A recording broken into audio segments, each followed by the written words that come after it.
Hello everyone, कैसे हो आप सभी लोग। Welcome to an another topic. तो आज हम हमारा कंटिन्यू करने वाले हैं फायर इंश्योरेंस का दूसरा टॉपिक। तो फायर इंश्योरेंस होता क्या है, सबसे पहले हम ये देखते हैं। इसकी डेफिनेशन दी है, सबसे पहले हम वो पढ़ते हैं। This is an insurance that pays for losses caused due to fire if someone's home, shop, warehouse, factory or property gets burnt or damaged, the company will give him money to compensate for the loss। इसका मतलब ये होता है कि ऐसा कोई insurance हो रहा है जो आग लगने की वजह से होने वाले नुकसान का रुपी देता है। ठीक है, अगर किसी का होम, शॉप या गोडाउन या फैक्ट्री, ये यहाँ पे चारों मैंने मेंशन कर दिया हूँ, जल रही है या किसी चक्कर से अगर डैमेज हो गई है, तो कंपनी उनको क्या देगी, टोटली क्या देगी, कंपनसेशन देगी। कंपनी उनको कंपनसेशन देगी ही देगी। ठीक, इतना समझ में आ गया आपको। अब नेक्स्ट हम इसका टॉपिक देखते हैं। रेमेडीज क्या क्या आती हैं फायर इंश्योरेंस के अंडर। तो सबसे पहली रेमेडी हमारी आती है, this is this insurance is only for 1 year. ये जो इंश्योरेंस होता है हमारा कितने साल के लिए होता है, ओनली 1 साल के लिए होता है। This insurance had B renewed every year. इसको एवरी ईयर रिन्यू कराना पड़ता है हमें। थर्ड हमारा आता है, it only cover loss cost by fire and remaining cover depends on policy. मतलब ये टोटली क्या कवर करता है, लॉस कवर करता है। कौन से लॉस, जो काय से कॉज्ड हुए हैं, फायर से कॉज्ड हुए हैं। बट और अगर पॉलिसी में जितने दिए गए हैं ये उनको भी कभी कभी कवर कर ही लेता है। नेक्स्ट हमारा आता है, this policy follows the principle of indemnity और the more other loss the more money you will gate.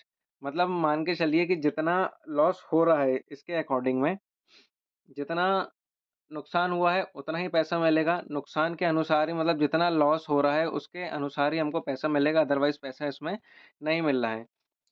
Next हम देखते हैं nature. Nature of fire insurance होता क्या है। तो सबसे पहले इसमें कवर होता है contract of indemnity. Contract of indemnity क्या होता है, इसकी डेफिनेशन दी गई है, मैं आपको टोटली इजी वे में हिंदी में एक्सप्लेन कर देता हूँ। कॉन्ट्रैक्ट ऑफ इंडेमनिटी मतलब ये होता है कि जितना लॉस हो रहा है ना, उतना ही पैसा मिलेगा, ज़्यादा इसमें नहीं मिलेगा। अब सेकंड टर्म हमारी आती है कंडीशनल पेमेंट। कंडीशनल पेमेंट मतलब क्या होता है, इसका मतलब ये होता है कि अगर आपने जो फायर जो कॉज्ड हुई है, अगर वो इंटेंशनली कॉज्ड हुई है, तो उसका हमें किसी प्रकार का कोई भी क्लेम नहीं मिलेगा।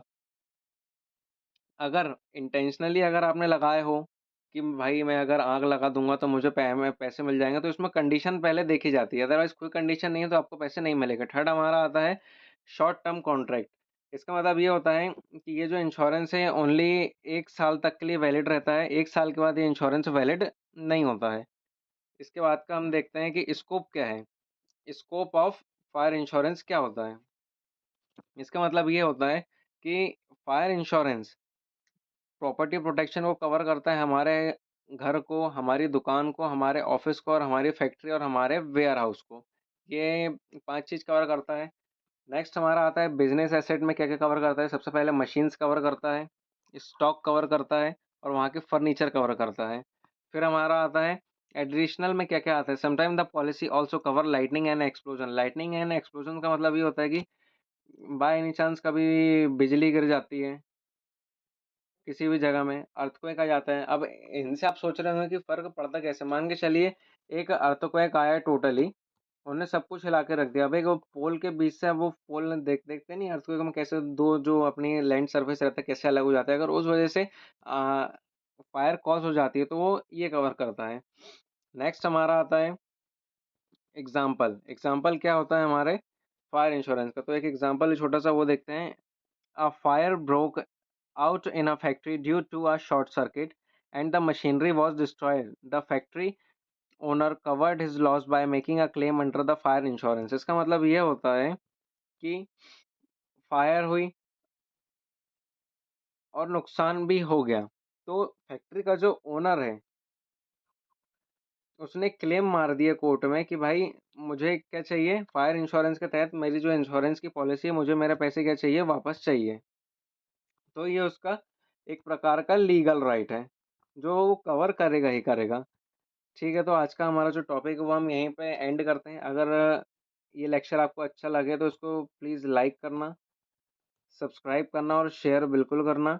और अगर आप किसी भी टॉपिक में अगर वीडियो चाहते हैं तो प्लीज़ मुझे कमेंट करके ज़रूर बताना, तो मैं उस टॉपिक में अलग से वीडियो आपके लिए बना दूँगा। अब मिलते हैं हम अपने नेक्स्ट लेक्चर पे, तब तक के लिए बाय बाय।